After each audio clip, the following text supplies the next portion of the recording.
Hey everyone, I'm live. This is my first YouTube live. I'm so excited. Thank you all for tuning in. And I'm excited to see that you guys have started asking questions. This is great. Now I know I'll have something to talk about. I was worried nobody would ask questions. So that worry is gone. First things first, someone asked, will there be a recording of this on YouTube? There absolutely will. I will post this recording for all of eternity. You guys can watch it as many times as you want. Okay, so let's get started. I just want to get right into it so I can get to as many questions as I can. So Daniel has written, do you ever start a project, then decide it's not working and shelve it? And is it important to see every idea through to the end? Thank you, Daniel. This is a really great question. I don't think it's important to see every project through to the end. I have shelved many projects that I find are not working. But one of the things I love about the method that I teach in Save the Cat over this shoulder um, is that you don't have to start a project until you know it's going to work, or you're quite certain it's going to work, or almost certain it's going to work. So what the Save the Cat beat sheet really helps you do is kind of test drive an idea um and see if it quote has legs, as they say in the screenwriting industry. So you can take an idea and you can see if you can get 15 beats out of it, and if those 15 beats are compelling and they work. And if they don't, or you're not feeling those beats, then don't write it. And then you kind of can give up a lot sooner than you would if you were writing it. That being said, if you've already started something and you don't think it's working, I don't think you have to finish it. But that comes with a huge caveat. There is a major difference between giving up because you don't think the story is ever going to, be successful, and giving up because it's too hard. I think a lot of beginner writers give up way too soon because they feel like the story is just too hard. And you know what? Every story is going to be hard. And every story worth telling is going to give you challenges. And if the story comes too easily, then there's probably something that you're not catching that might be wrong with it. So I will say this, like, give it your all. Do not give up because you have a shiny new idea that you think is going to be easier. But at the same time, I don't think every story works in the end. So that's my advice to you. I'm going to go to Brendan's question next. I didn't want to start with it because it's sort of a downer question. And I thought, let's start on like an up note. So Brendan asks, what's the biggest downside to the Save the Cat approach to writing? That's a great question, Brendan. I'm going to answer that not from my point of view, because I don't experience any downsides. It's just been nothing but help for me. Like, I struggled so much before I found this method that I really have nothing negative from my personally to say. But I have heard some feedback from authors that say it can be a little bit limiting in the way you write. Like, it gives you limited options. I don't necessarily think that's true for myself, but I know that some people experience that, especially if you're more of that pantser variety of writer. So someone who writes by the seat of their pants instead of plotting ahead of time, you may find it a little bit limiting to follow the beats. If you're feeling like Save the Cat is limiting your choices and what you can do, throw Save the Cat out the window for now. Like, forget about beat sheets, forget about plots and outlines, and just write the story. Like, if you're feeling that it's stifling you, don't use it right now.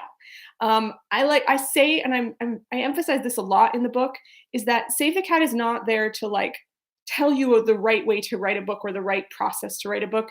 It's there to help you in whatever stage you need it. So if you're finding it constricting when you write the first draft, then don't use it for the first draft. Write your first draft, just get all your ideas out and, like, vomit them out, and don't worry about whether they're good or if the story's working. Just get them out, get to the end, then bring out the book and see if you can, figure out what might be in need of revision. If you're feeling like the beat sheet might be too limiting for you to start with. So thank you for that question. Okay, so well, thank you, Daniel. He says that he really likes my Udemy courses. Thank you. There is a link to my Udemy courses in the description of this video. If you guys are not familiar with my courses, I do teach a bunch of courses on Udemy. They're also now available on LinkedIn Learning, or Lynda, if you're a subscriber there. So you can check those out. There's coupons on my website. Ruby, hi Ruby, I remember you. What would be most important when selecting a co-author? So great question, Ruby, and that's like a nice segue into, I wanted to tell you guys about my latest book, my latest novel. I did write a book on how to write a novel, and so it's helpful that I still write novels. I kind of keep practicing. So I wrote a book, my first co-written book ever with Joanne Rendell. It's called Sky Without Stars. It is a sci-fi retelling of Victor Hugo's Les Misérables set on a distant planet. So we like to call it Les Mis in space. We're really excited about it. It comes out in a little over a week on the 26th. And what's very cool about this book is well, besides the story, I mean, hopefully the story is cool, but the book itself has two secret covers underneath. And that is actually for the first printing only. So this is the refuge, or sorry, this is the regime, the crown for the regime, and this is the lock for the refuge that protects the last remaining library of books on the planet. So you'll get one of these books if you order within the first printing. So I say order early if you want one of the secret covers. I have links to order in my description below. But thank you, Ruby, for that question about co-authors. So I never co-authored a book before. Sky Without Stars is my very first co-author project. It was loads of fun, but I have to say it would not be fun if I had chosen the wrong co-author. I chose to write this with one of my best friends, and yes, we are still best friends after the book and after the sequel, which we just finished. So I think that means I chose the right one. What I think really helps when you're choosing someone to partner with, I think on anything, is that you lean into each other's strengths and know what each other's strengths are, and that you find someone who doesn't have the same strengths as you, but who has different strengths and that can complement your strengths. So if you're thinking about co-writing something or partnering with someone on anything, a business venture or a book, try to find somebody who has different strengths than you. And then when you do find that person, make sure that you are deferring to that person for those things. So, for example, Joanne is really, really great at description and sort of we call illustrating the book. Like she has come up with so many cool concepts and ideas. We actually have two maps in our book. She didn't design this map, but she designed the early concept of this map, and then a professional map designer redid the map. And she's so good at that. I'm not good at that. I'm not good at visualizing things. I'm a plot person. I'm a dialogue person. So when we would get to different scenes in the book, I would write the dialogue and the kind of plotty, more like actiony stuff, and the pace. I would work on the pacing, and she would come in and like just make everything beautiful. And it was really fun because I didn't have to worry about the stuff that I wasn't as good at. So that's my best advice about finding a co-author, is just find someone who does the things well that you don't feel like you do well. Thank you for that, Ruby. The next question comes from Monika. Thank you, Jessica, for your amazing Save the Cat Writes a Novel. You're welcome. Thank you for reading it. It's informative and very comforting, reassuring, while absolutely galvanizing to me to write. Do you ever give up on a project? So we did talk about that earlier, so I'm going to defer to that last question. Is yes, sometimes I do give up on a project, but I urge you to try to fight through the hard parts of your project. But you can listen back to that earlier question for that. And now Crystal has written, I would just like to say, even though it's cliche and annoying to say this, but I swear I'm one of your biggest fans. Oh, well, thank you. Not annoying at all to get compliments like that. I've read all your books. Thank you, Crystal, for popping in to say that. I love that. Make sure you read the new one, Sky Without Stars. Next we have, that's Mr. Patrick Loner. Great screen name, by the way. I feel more confident plotting my first novel than crafting the prose. Yes, that's a common fear. What might help me improve in fleshing out my story with writing that is crisp and compelling? Oh, that's a tough question. I'm going to give you two pieces of advice for this question. One is to read a lot and sort of study the way that your favorite writers write. That doesn't mean to copy that, but to just sort of start to figure out what makes you really love certain styles of writing.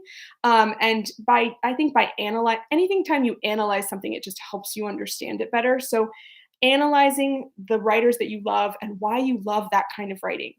The second piece of advice I'm going to give you is to not worry about the writing on the first draft. I know that sounds like really counterintuitive, and anybody who's taken my courses knows that I'm a big fan of just like crap drafting, like writing the crappiest of crap drafts just to get the story out. And like we can plot all day long, like we can create beat sheets until the cows come home. But to be honest, like the story's not going to come together until you write it, until you're actually like in it and you're living it and you're writing the words. So I would just say write the words. Don't worry about if they're good words. Just keep going. And then later come back and try to, fancy them up and make them beautiful. It's a great question. And Oh, and you had also added my 11-year-old daughter Bella and I are really looking forward to seeing you in Littleton. Yay! So that segues into Crystal's next question is, do you have any upcoming appearances in Utah or Wyoming? Unfortunately not. Joanne and I are going on tour starting next week. We are going to Seattle, Portland, Boise, Denver, St. Louis, and New York. So if you're in one of those cities, please come to see us. You can go to my website and see all of the tour dates and the locations. It's under the appearances page. But unfortunately, nothing in Wyoming or Utah. We're in Idaho. Can you come to Idaho? Are you close enough to Idaho? Sorry. But I hope if you're in one of those cities, you guys will come out and see us. I just lost my place. Okay, let's see. Oh, Anne has written about query letters. This is great. So I have a class on Udemy and on LinkedIn all about how to sell a novel to a publisher, which covers query letters. And Anne has asked, first, how do you modify query letters for a middle grade series? And can I send query letters for the second book and see if they attract more attention? So I think what she's asking is like, if I have two novels and I've queried for one novel, can I also query the same agent for another novel?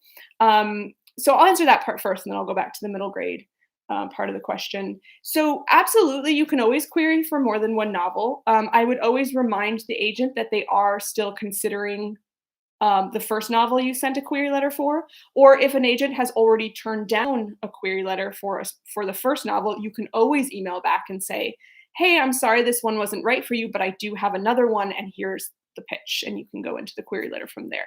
So absolutely, I would always follow up if you have more novels for them to look at. And then in terms for a middle grade series, I don't think you have to really modify the query letter that much, except for the query letter format that I give in my course for you to, the template I give. You can pretty much keep it the same. I would just mention that it's a series, mention how many books you intend to write in the series, and then, of course, mention that it is a middle grade. You don't have to go into too much detail about the other books in the series. You just have to mention that it is the first in a trilogy or the first in a duology, or something like that. So thanks for that, Anne. Mark has written, if a minor character in a story does not magnify a personality trait of the main character, do you recommend removing the minor character? This is a really great question, Mark. Okay, so minor characters in stories, they should always have a point. They should always have a purpose. Sometimes we put minor characters in just to tell a great joke, and that's fine. But I think when you're saying minor character, I think you might be thinking of someone who appears more than just once to tell a joke. And those kinds of characters absolutely should have a purpose. And I think there's multiple purposes that a minor character could have. They could magnify a personality trait, like they could basically bring out the worst in your hero or bring out the best, or maybe shine a spotlight on one of your hero's flaws because of who they are. They can also move the plot forward. So you could have a minor character that sort of works in like almost like a fate-like way where they're responsible for moving plot forward. So I always say plot should never move forward on its own. Like it should never be, the plot should never read, and then this happened randomly. There should always be a reason. Somebody needs to cause the next thing to happen, whether that be the hero herself, or another character, or something that was set into action earlier that is now coming to pass.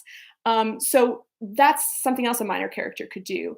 A minor character can also represent the theme. So if you've read Save the Cat, I keep pointing over the wrong shoulder.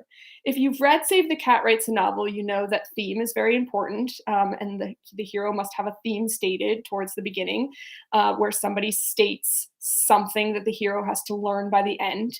So a minor character can also kind of embody that theme, or embody the opposite of the theme, or maybe push the hero a little bit closer to the theme. So I think those are maybe the three off the top of my head. Those are the three things a minor character could do. If you have a minor character who's sort of just randomly in there and it is not somehow tied to the story in one of those ways, then yeah, you might consider cutting them, especially if your novel or your story is starting to feel slow, like the pacing is starting to slow. That might be a reason, is that you have a character or a plot line that is not tying into anything. So great question. AJ has asked, I'm a writer with many ideas and unfinished stories. So there's a theme of this one, which is the unfinished stories. I'm liking this theme. How do you know which one to focus on? Also, I have a series I'm working on. Is a series bad for a newbie author or an unpublished author? I don't like to use the word bad. Everybody's different. Everybody's up for different challenges. I will say, after having just written the sequel for this, series are hard. And this is my like 17th book, and I struggled a lot with Joanne and I both struggled a lot with book two. So series, yeah, they can be challenging. So it's almost like, are you up for the challenge? I don't necessarily think it's bad, but I also think that having some full completed stories under your belt might be helpful before you write a series. But then again, I've known so many authors who the first published book out the gate was the first in like a 5-book series, and they are amazing. So who am I to say whether you can or can't do it? But back to the other part of your question is, I have many ideas and unfinished stories. How do I know which one to focus on? That that is a great question, and I think it's something that a lot of people struggle with. Is just like, I call it like the shiny monkey, and I'll explain. It's basically, you're working on one story and it starts to get hard, and then suddenly you see out of the corner of your eye a shiny monkey. Maybe it's like silver, and you're going, "Oh my god, there's a silver monkey over there. That is so cool. I want to go look at the silver monkey." And then you start looking at that monkey, and then suddenly out of the corner of your eye, you're like, "Oh my god, there's a really shiny purple monkey right over there. I'm going to go look at the purple monkey." And so on and so forth. And you just start bouncing around to ideas because the story you're working on is getting hard. It is absolutely 100% natural for you to be enticed by a new idea when your story gets hard. And it is absolutely natural for you to feel like the new idea is going to be so much easier to write than the one that you're working on now. And it is absolutely 100% positive that that story will be problematic in the future as well. So don't be enticed by the shiny new idea. Try to focus on the one that you're working on. Try to work through it. Try to at least get to the end, especially if you're feeling like it's it's difficult. Don't quit because it's difficult. Every book you write is going to be difficult. How to choose the one to focus on? I would say the one that you're most excited about. Um, you know, it's hard to stay motivated throughout an entire book. I wanted to quit a dozen times in every book I've written. It's very hard to stay motivated, which is why I think when you start with just a piece of passion that that is burning, then hopefully there'll be like a flicker of it, like an ember of it that lasts long enough to get you through the whole book. So go back to each of those ideas, try to remember what made you want to write them to begin with, and see if you can feel which one has more of that passion. And I would say work on that one. Gordon says, thank you for all you do to support us. Oh, well, you're welcome, Gordon. Thank you for watching and doing all the thing, or reading the books and taking the courses, or whatever it is you're doing. I'm grateful to have you. Kevin has asked, loved Save the Cat, writes a novel, thank you, and going through your Foundations of Fiction course now. I've been studying the craft for literally years. Can you talk a bit about plotting a trilogy? Yes, I can talk about it because I just plotted one, and I've just written book 2 of a trilogy. I get this question a lot. I've been asked ever since releasing Save the Cat. One of the most common questions I get asked is, how do you apply it to a series? A trilogy is the easiest one to talk about, because a trilogy is 3 books, and Save the Cat is 3 acts. Oh my gosh, look at that.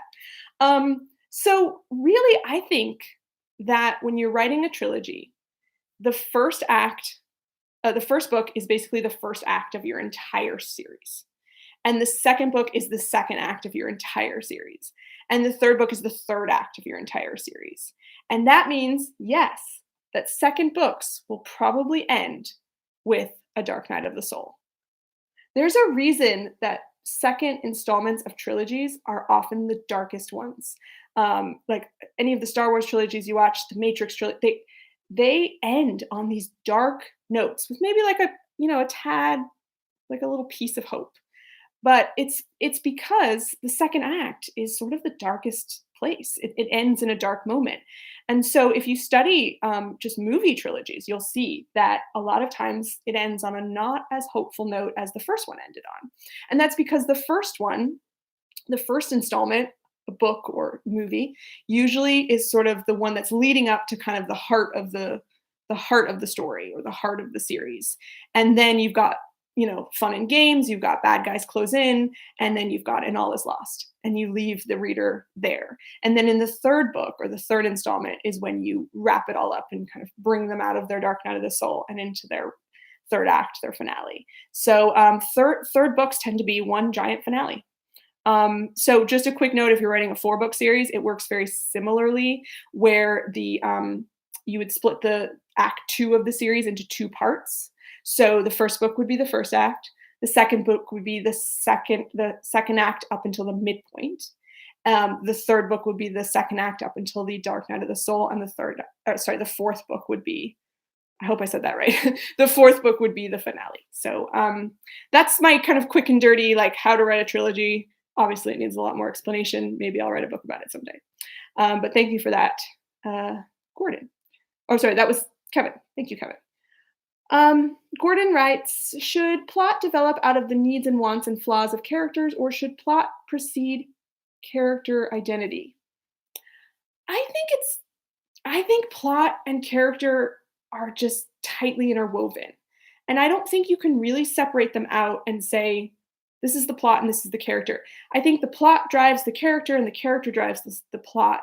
And that's why I always start in my book, I start with the character, because I feel like when you figure out what your character really wants and needs, it's going to be a lot easier for you to make those choices when you're writing the plot. And if your plot is advancing in a way that is not helping your character go from their wants to their needs, then the plot is probably a little bit off. So they really should be intricately woven. There should be no plot points that don't tie into the character's arc or that don't help the character move along that arc. And in the same way, the character's arc should not feel like this separate thing from the plot. It should really kind of dictate where the plot goes. And a lot of people who are following the Save the Cat, they have this, they struggle with like, I don't know where the plot goes next. Like, I don't know what my midpoint should be. And I tell them, go back to the wants and needs, because that's going to help you narrow down your choices, because that midpoint where the stakes get raised and the character has like a small shift from wants to needs and something big happens to kind of push them into the second half of the story and maybe redirect their goals, that should be directly related to those goals and to what the hero needs to learn. So I think that they're very intricately connected. Thank you for that question. Kate. Oh, she's just saying, I'm unable to stay for the live. Okay, well, you can check on the video later. This will all be posted later. And I just lost my spot. Here it is. Okay, let's see. Jeannie has written, I'm reading Better You Than Me. Thank you. That's my middle grade that I don't have. Oh, here it is. Very pink book. And love how you weaved 2 tales of 2 protagonists together and created such a delightful parallel stories. Love the lyrics for Ruby too, very entertaining. Thank you. So this was an example of a book that had 2 points of view, therefore 2 beat sheets, very different beat sheets actually. They're on very separate journeys that sort of overlap from time to time. But I do get that question a lot about multiple protagonists, multiple heroes. Do they need to have their own beat sheet? Yes, they do. If they are if they are by definition a hero, do they have a full arc? Then yes, they need to have their own beat sheet. So with Sky Without Stars, the reason it's so long, is because it's a Les Mis retelling, and Les Mis is 1,300 pages. But no, the real reason it's so long is that there's three heroes. We took the teenage characters from Les Misérables, Cosette, Marius, and Eponine, and we basically tried to tell Les Mis from their points of view. And so they all three have complete arcs, and therefore they needed all three to have complete beat sheets. And then actually, we had a fourth beat sheet for Sky Without Stars, which was the political storyline, or the beat sheet of the planet of Laterre, because it is kind of on its own path. So we had to interweave 4 different beat sheets together, which was super fun, but also challenging. If you guys want a sneak peek of that, it's in my newsletter this month. And if you subscribe to my newsletter, if you're not already subscribed, be sure to subscribe. There's a link to my Writing Mastery portal in the description where you can find the newsletter. Subscribe to the newsletter, and then when you get your first newsletter, you can actually, which you'll get right away, you can actually just click on the archives button, and you can see the last issue. And we actually give you a sneak peek of our 4 different beat sheets interwoven. So there wasn't really a question, but I turned it into a question. Multiple protagonists, multiple beat sheets. Erica has written, are you making a Descendants School of Secrets this year? No, unfortunately, the School of Secrets series, as far as I know, is ended. If they are planning to do more, they haven't told me yet. So I will keep you guys posted, but thanks for asking. Kit has asked, can the Save the Cat Writes a Novel method work in sequels once the 15 beats and arcs have been used in the first book without things getting repetitive? That's a great question that kind of goes back to the series question we talked about, but it's a little bit of an extension of that question because, yes, you have to have a full arc for your first book. Your character has to go through a big transformation. So the question is, in the second book, do they have to go through another big transformation, or is that going to just start feeling like, wow, this person really has nothing figured out since they keep having to transform over and over? They do have to go through another transformation. I will say it's usually not quite as massive and big, but there is sort of an arc. And that was something we struggled a lot with in the Sky Without Stars sequel, which is called Between Burning Worlds. And we had these 3 main characters who have all like arced beautifully in this book. And now we're like, now what? Now what do they do? So we gave them smaller arcs, but they definitely have arcs. And those arcs also do kind of tie back to the arc from the first book. So they take it a little bit further. So for example, the character of Chatine, based on Eponine, in this book, she goes from selfish to selfless. She goes from being completely independent and on my own. For you Les Mis fans, you know that reference. She is completely on my own in the first book. And by the end, she sort of comes around to realize that her actions affect other people and that she needs to consider the planet as a whole and not just herself. And then in the second book, we sort of took that a step further, and now she's still sort of a lone wolf in that she likes to work alone, but now she's realizing that she needs to team up with people. So she's got like these little kind of steps towards a larger arc. So you definitely should have another arc in the sequel. The exception to that rule is usually with mystery stories, like series mysteries. So where you have the same detective over and over and over. Typically in those stories, the detective will arc in the first book, and then in future books, they will help a secondary character arc in a new way. So that's so you don't have the detective like having to arc 20 times because you're writing these long series. So that's the exception to the rule. Okay, we have a question from Inspired Jess. Would you ever consider doing a genre-specific course? I really enjoy your courses and would love a course on romance. That would be cool. I've never written a romance. I mean, I've written romance in my stories. I've never written a straight-up romance genre. So I don't know if I'm yet qualified to teach a course on romance. I'm still trying to figure out sci-fi. You know, this is only my second sci-fi series. But maybe something specifically on young adult, because I do have a lot of experience in young adult, but not romance quite yet. Maybe someday. How do you deal with this is John. How do you deal with the constant feeling of self-doubt?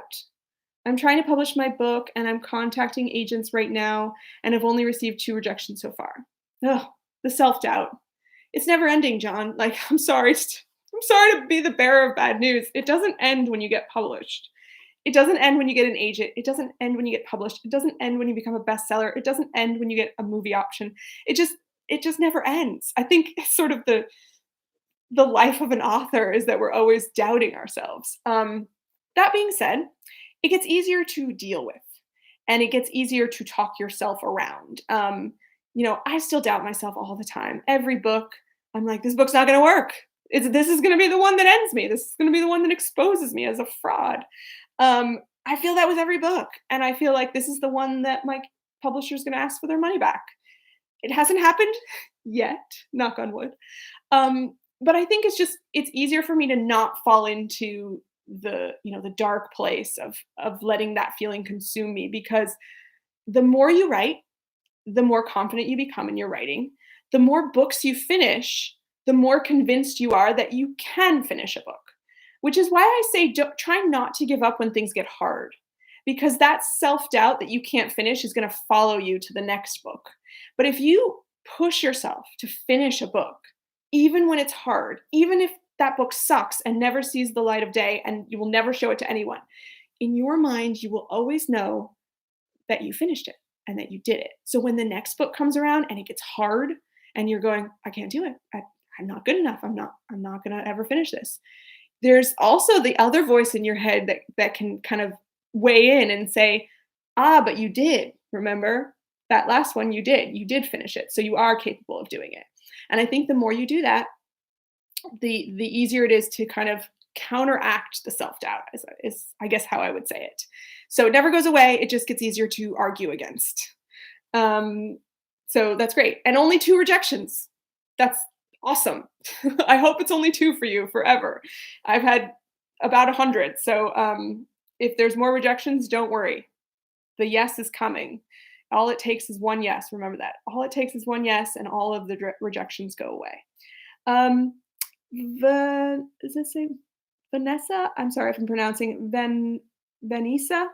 Do you prefer Facebook ads for your book promotion or Amazon ads? Or would you say what would you say is the best money wise speaking to promote your books? I'm figuring this out as we go. We've been promoting Sky Without Stars. I hope you guys have seen it somewhere because we have been trying to promote it very heavily. I'm very, very excited about this book, and I just want people to read it. So we're sort of trying to figure that out. I have done Facebook ads. I think they're fine. I'm finding Instagram ads really great right now. I'm finding just sort of engaging with your fans on these social media platforms is also great. I've actually never done an Amazon ad, but now I'm like, ooh, Amazon has ads. I should go look into that. So I would just say, I would say newsletters are great because those people are coming to you specifically. They're not being pushed your information on a platform where they're there to see something else. So I think building up your newsletter is a great idea. Yeah, that's all I have for that. I wish I had all those answers. I don't. But I am liking Instagram right now. So let's see. Tobias says, "Oh, Tobias, I recognize you. You're one of my students. Thanks for popping in. What would you say are the major differences between outlining for a novel and outlining for a screenplay? Length? Yeah, length. I mean, novels are longer. People ask me this a lot. Like, what's the difference between Save the Cat Writes a Novel and Save the Cat for Screenwriters? I mean, obviously, I came at it with a slightly different approach than Blake. So, because I'm a different person and a different writer, so I think I explain things a little differently than he does. But I really don't think there's that much difference. And I think that's sort of the point is that a story is a story, and the way you plot is the way the way you plot a novel is the way you plot a screenplay because it's the way you plot an engaging story. So obviously the catalyst in a screenplay is supposed to come on page 12. You're in your novel, it could come much later than that. I will say for and I think I did adapt this in my Save the Cat Writes a Novel when I did the breakdowns of where things come on what page. I will say that sometimes the debate section ends up being shorter in a novel because, I think in a screenplay it's like want to say like 15 pages, 15 minutes, maybe 10 to 15 minutes. In a novel, I don't think it should be that big of a percentage.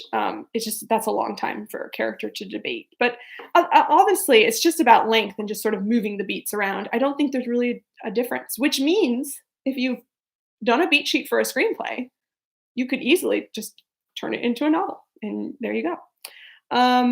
So thank you for that question. Paul has asked, it might be Paul. I apologize if I'm mispronouncing people's names. In the novel I'm currently writing, I have one major plot and at least five more, some of them from the protagonist itself. How can I plot everything together? So I'm guessing you're saying you have one major plot and then five kind of subplots. That's a lot to juggle, I will say. It's not impossible.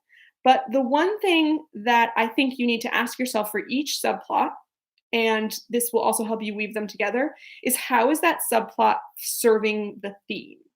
So they don't, subplots don't have to directly serve the theme, where like every subplot is basically preaching the theme of your book, which might sound a little bit preachy.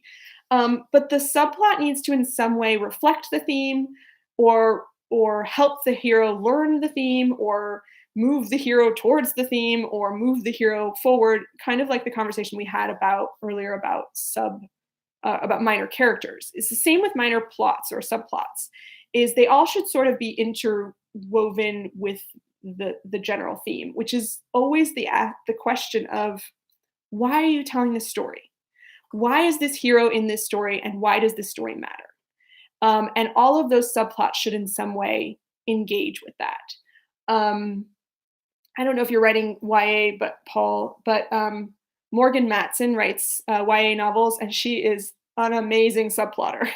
I'm like in awe of her subplots. She always has these like great subplots that, maybe as you're reading them, you're like, well, that doesn't really fit the theme, but by the end, they're all coming together to kind of serve the purpose. So they need to weave together to serve a purpose that has to do with the theme of the book. Great question.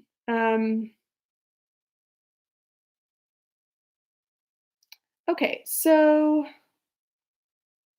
Art has said, have you applied Save the Cat to short stories? Art, Save the Cat can absolutely be applied to short stories. I have never written a short story. As you can see, I don't write short books. I tend to write on the long side. I think a short story sounds like daunting to me. Like to write an entire story in 30 pages sounds daunting. That's not true. I have written short stories. I've written short stories that fit into my other universes. So I've written 3 short stories in the Unremembered universe. That was this sci-fi series. And I wrote 2 novellas that were about 80 pages that fit into this one. And I used the beats for all of them. So absolutely, they can fit into a short story. I write these Disney princess Lego books. They are like 90 pages with lots of pictures. They are about 3,000 words. They all have the beats in them. So I use the beats to outline those novels or picture books, whatever you want to call them, chapter books. So they can be used at any length.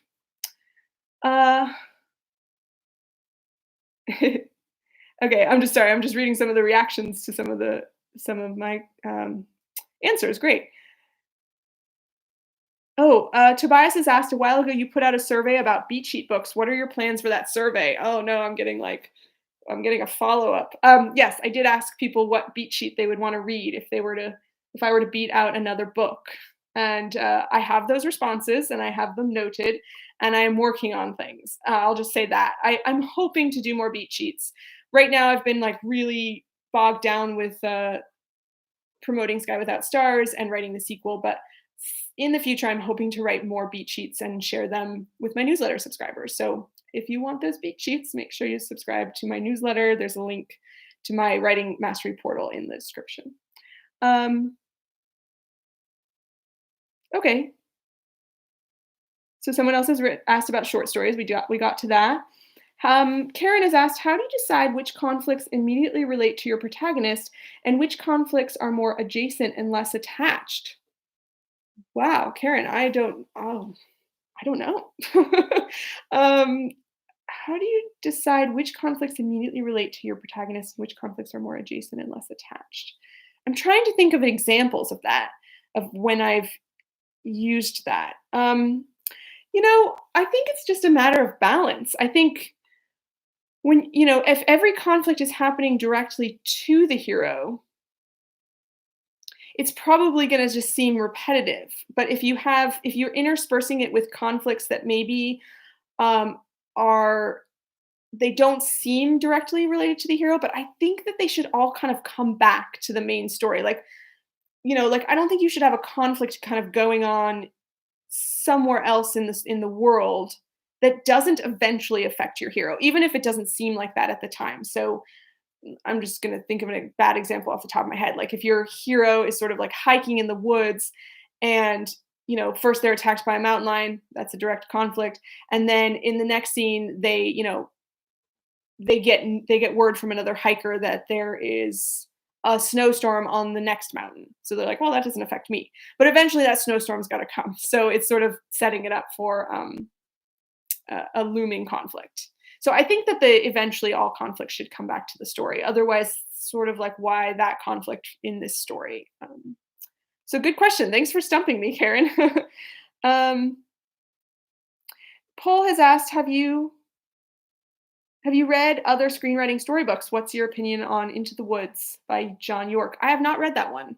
I've actually read very little craft books.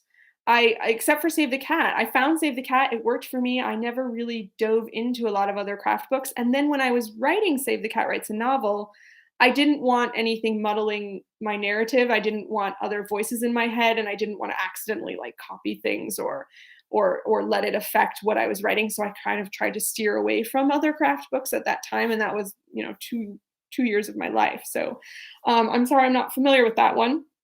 But I always say, like, read and use the craft books that work for you.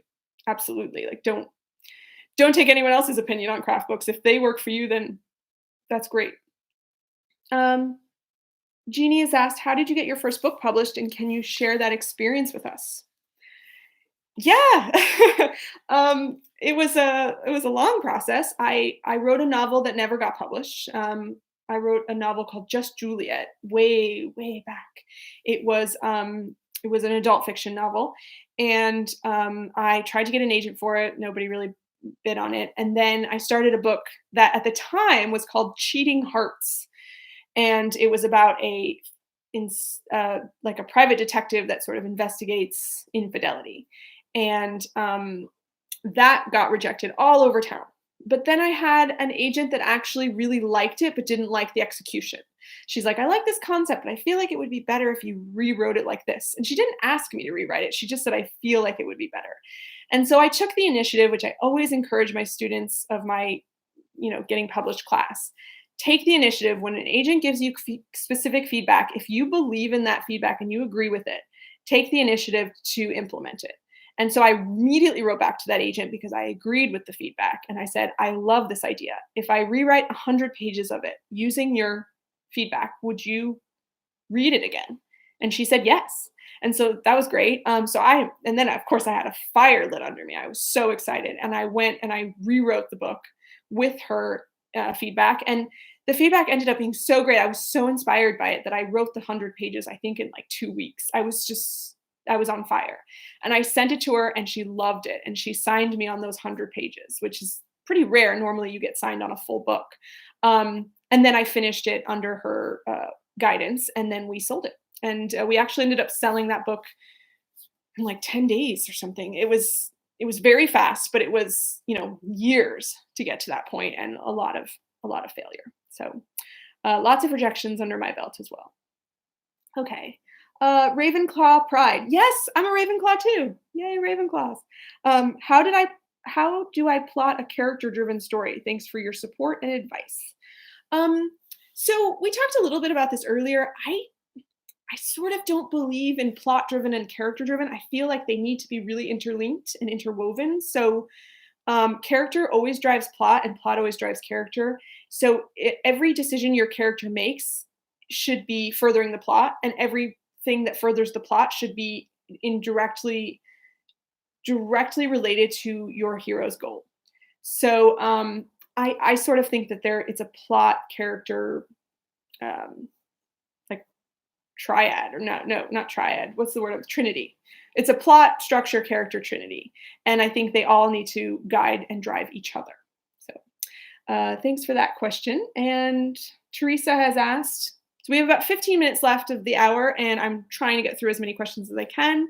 I'm sorry if I don't get to yours, but these are great questions. I'm having a blast answering them. So thank you all for asking. Do you recommend getting feedback on an outline or not until the first draft is written? It depends on who you're getting feedback from. I absolutely recommend getting feedback as often as you want. If you are feeling insecure about your outline, see if you can find another writer who will give you feedback. Agents and editors normally won't give feedback on an outline unless they already are your agent or editor. And in that case, they usually will. If you are just starting out and you don't have an agent or editor, you'll have to find a critique group. I highly recommend finding a critique group or a critique partner who has also read Save the Cat, if you're using Save the Cat, who has also read it, so that you guys can use each other to critique. And as you know, I put very helpful checklists at the back of the chapters, the key chapters, where you can check yourself and check others. So you can use those checklists to make sure that the beats are hitting the right way. So you can absolutely get feedback on an outline. It just really depends on your confidence level, and if you're feeling like, I don't want to write this until I know that other people are responding to it. That's perfectly natural and I think a great idea. Then get feedback on the outline. Just make sure that you're getting feedback from someone who sort of understands what you're trying to do with the outline, which is why I recommend trying to find someone who is familiar with Save the Cat or has read the book. Kate has asked, please talk about fun and games. Can this element wander from the main plot because, well, it's fun? Fun and games. Oh, this is the beat that confuses everyone, including myself. I was so confused by the fun and games when I first started out. So the fun and games, as I say in the book, it's possible to only be fun for the reader. It doesn't necessarily have to be fun for the hero. But this is where you're first showing your hero out of their element. So the first step they take into their new world of Act Two, what does that look like? Is it fun for them, or is it just devastating for them? Either way, the reason why it's fun is because it's a hero out of water. So it's a fish out of water. It's a hero out of their Act One world. They're trying something new and doing something different. In terms of the element wandering, I think there's like been a theme here about wandering and like doing subplots that don't fit into the story, or minor characters that don't fit into the story. That has been another theme in these questions. And I think that goes back to that. It is totally fine to wander, but I do think that it needs to somehow tie back. Otherwise, I think an editor, if you end up doing a traditional publishing, I think an editor is going to end up noticing that it doesn't come back around and going, is this necessary? So as your own self-editor, you want to make sure that everything in your story does one of the following four things. Moves the plot forward, tells us something new about the hero or the world, teaches the hero about the theme, or is it three things? I thought it was four things, and now I'm totally blanking on the fourth thing. If I come up with the fourth thing, I'll let you know. But those are the three big ones. Moves the plot forward, teaches us something new, or I think it's like sets up another scene in the future, or sets up something in the future, or helps the hero learn the theme. And if it's not doing one of those four things eventually, it doesn't have to happen right now, but eventually, then it probably shouldn't be in the story at all. Otherwise, it's just going to feel kind of superfluous. Great question, Kate. Elizabeth has written, are you teaching an online writing course now with feedback? I'm not doing any feedback courses at the moment, and it's not because I don't want to. I do love teaching. It's more about the time. I just don't have the time. I apologize. But if you're subscribed to my newsletter, I swear you guys will be the first to know if I teach anything else, if I launch any more courses. I am working on a new course right now. It is all about writer's block and how to conquer it. So look for that soon. I will be publishing that soon. Darren has asked, how many scenes should I have in the fun and games? Is there a limit? There is no limit.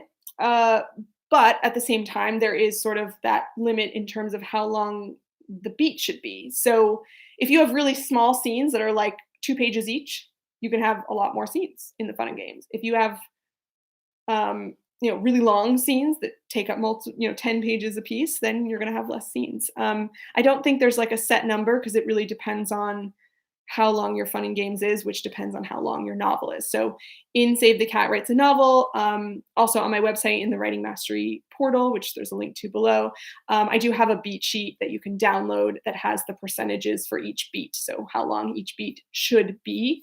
And that will help you figure out essentially kind of guideline of how long your fun and game should be. Um, okay. The feed keeps jumping and I keep having to find my spot again. Do you like Harry Potter? Yes, I do. Nightfall. I love Harry Potter. I'm actually rereading it right now and it's just delightful. Um, how Shelly has asked, how do you know if your Save the Cat beats are right? I don't know if you'll ever know. I'm sorry. That's sort of like, how do you know if your novel is good? um, you just pray? No, I'm kidding. Critiques. I would say find critique partners. There's no way to know for sure. And good is such a relative term, right? Like you can write a book that gets all starred reviews and that's a huge bestseller, and there will still be people that hate it. It's a passion. I've learned this in my many years of writing professionally. Is it does there'll always be people who don't like what you did. So there's no such thing as good. I would just say, how do you know if your beats are working or if they're the best beats they can be? And I think the only way to do that is to use the checklists that I include in the book to check yourself and find critique partners to help you check yourself. Creepy OG, creepy OG says, "What are your thoughts on B story characters that were in Act One, but the catalyst or break into two also changed that character, not just the hero?" Well, that's an interesting question. B story characters can absolutely be introduced in Act One. I see that happen a lot in novels as well. And that's because a lot of times the B story character is the love interest and you kind of want to get them in a little bit earlier. But I will say there's always something that kind of brings the B story character into focus and kind of pushes them into the B story slot. And that can be a catalyst, or it can be a break into two. For example, let's see, I wrote a book called In Some Other Life, and it happens to have a really long setup. And so the break into two doesn't happen until, I don't remember, like 100 pages in. So I wanted to make sure that the B story character was introduced earlier. So I just have him, she meets him very randomly and she sort of discards him because she doesn't like him. He's doesn't really fit into her world. And she just sort of is like, I don't really care. But then after she breaks into two, he comes into her world in a more real way. And that's when he sort of also comes into focus as the B story character. So I think that absolutely you can introduce a B story earlier and then have some sort of impetus to bring them into the story in a major way. Great. Okay, Surinder, sorry, I'm butchering everyone's name, I'm sorry, Surinder. From where do you get the ideas of novels? Oh, great question. I get ideas from everywhere. I know that's like a really bad answer. I like to think that I walk through life with idea filters on. So when you're on Instagram and you can put those filters on, like whatever they're called, lark and cupcake or something. I like to think that I look through like a story filter, and I turn everything I see into a what if this was different, or what if this was sci-fi, or what if this was fantasy, or what if this was more interesting or scarier or funnier. And so I think everyone can do that. I think you should look at the world with the what if story filter, and everything that you see is a story. With Sky Without Stars, it was sort of a different inspiration because it is a retelling. So it's a retelling of Les Mis. And I got the idea because I sat in a retellings class, like a workshop, and they actually had us fill out like a brainstorm worksheet. And in one column, they said, make a list of stories, myths, or tales, fairy tales that you really like. And among others, I wrote Les Mis. And then in the next column, they said, make a list of brainstorm a bunch of different settings or time periods or cultures. And I wrote space among others. And I literally drew a line between Les Mis and space. And from there, I was like, oh my God, I should write a retelling of Les Mis in space. No, I can't do that. Like, I'm I'm not the type of person to write a retelling of a great classic. Like that's not me. And then I had a conversation with my best friend Joanne Rendell, who has a PhD in literature, and I was like, "Hey, you have a PhD in literature. Do you want to retell Sky Without Stars or Les Mis with me?" And she said, "Yeah." And so we ended up writing this retelling of Les Mis in space, which comes out in a week. So if you're interested, please pre-order. The link's down below. I don't know if you guys know this, but pre-orders really, really, really help authors. So if you're planning on getting the book anyway, I hope you'll pre-order because it does help. It makes us look good. So and authors like to look good. We're very insecure as we've heard from this chat today. But also just on a more practical note, Surinder, I don't know if you are enrolled, but I do have a course all about coming up with ideas, and it's called Develop Blockbuster Story Ideas That Sell. And if you click on the link down below for the Writing Mastery portal, you'll see all my courses, and that is one of my courses. So you can go there. Okay.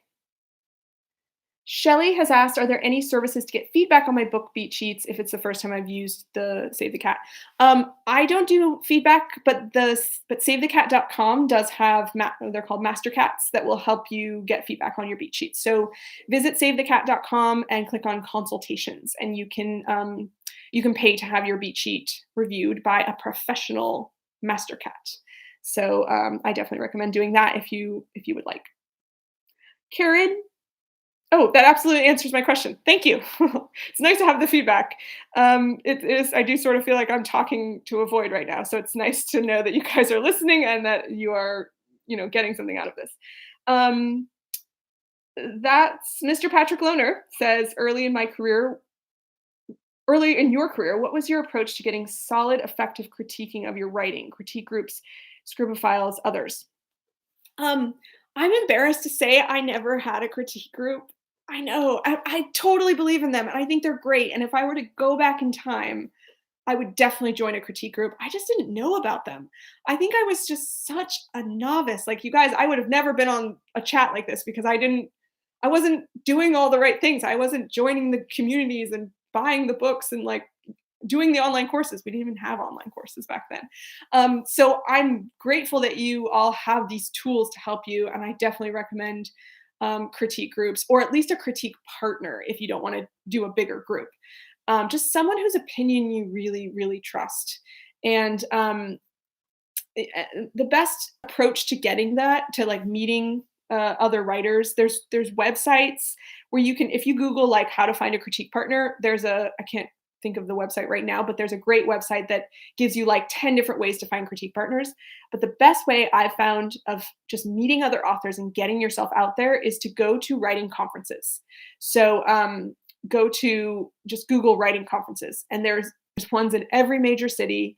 You go, you get to listen to agents talk and editors talk and writers talk, and there's classes, there's workshops, but most of all, there's networking, and you get to meet other writers. And writers, we're a pretty nice bunch. I think that we're very supportive of each other, and it's easy to find critique partners that way, and just get yourself out there into the community and start finding people who are writing similar things to you, and eventually you will meet the right people. Okay. I'm just looking for like a quick question that I can answer in my last minute. Okay, this is a good one. Ariana has written, I'm just curious, but in the debate beat, I know it's a multiple scene beat. How would I write a debate beat with many scenes? So the best way to do that is to show your character in multiple facets of their life. So if your character has a job, what are they doing in that job? If your character has a boyfriend, how are they, or a social life, how are they hanging out with friends, and are they debating there? Debate beats don't have to be 50 pages long. They can be shorter. but I like to show my character debating in at least two different facets. So, it's easy to just be like, my character's just going to sit down and think about it, but that's a little bit boring. So we want our characters to be constantly doing things while they're thinking. Otherwise, we run into the problem of a book that has all reflection and no action. So make sure your character is like doing things. Like, do they still work in their parents' shop? On the weekends. So they go to the shop and they're having to deal with a crabby customer. And then at the same time, they're having these thoughts about, what do I do? So I would just say, like, show them doing multiple things while they're having their debate. I'm sorry I didn't get to all the questions, but thank you guys for asking them. I will do another. If you guys think this was helpful, please let me know in the comments, and I will do another live chat, because I do want to get to your questions, and I know that I couldn't put everything in the book, so I definitely love hearing your questions, and I will do another one. I have to tell you guys quickly about, just if you are interested in buying Sky Without Stars. We do have a pre-order offer going on right now. We're trying to support independent bookstores because they are the guardians of literature. They are the saviors of books. And so we have a list of select indie bookstores that we've partnered with, and they're giving away a swag pack if you pre-order from them. It comes with this awesome Litaire map. It's the only colored version of the map, and it's a full poster, so that's the back. It comes with a postcard, a signed book plate with me and my co-author's signature, so you can put that in the book. And it comes with a bookmark. Oops, I'm throwing swag. Comes with a bookmark. So I have a link to that pre-order offer below. There's about 18 different bookstores you can choose from. Of course, I would be grateful if you pre-ordered from any bookstore. I just really hope that you guys get to read this book. I'm very, very, very proud of it. It is pretty much the hardest book I ever wrote, until we wrote the sequel. And then that was the hardest book I ever wrote. So it's been a labor of love for me, and I'm very, very excited about it. And remember, if you guys order early, you'll get one of the books from the first printing, which has one of these two awesome secret covers on it. You won't know which one you'll get, but you'll get one of them. But I want to thank you guys again so much for tuning in. Thank you, thank you, thank you. I will do another one soon. And just let me know, like, thumbs up the video, write in the comments that you want another one, and I will do another one. And I'm very, very happy that you guys all tuned in. Thank you so much, and happy writing.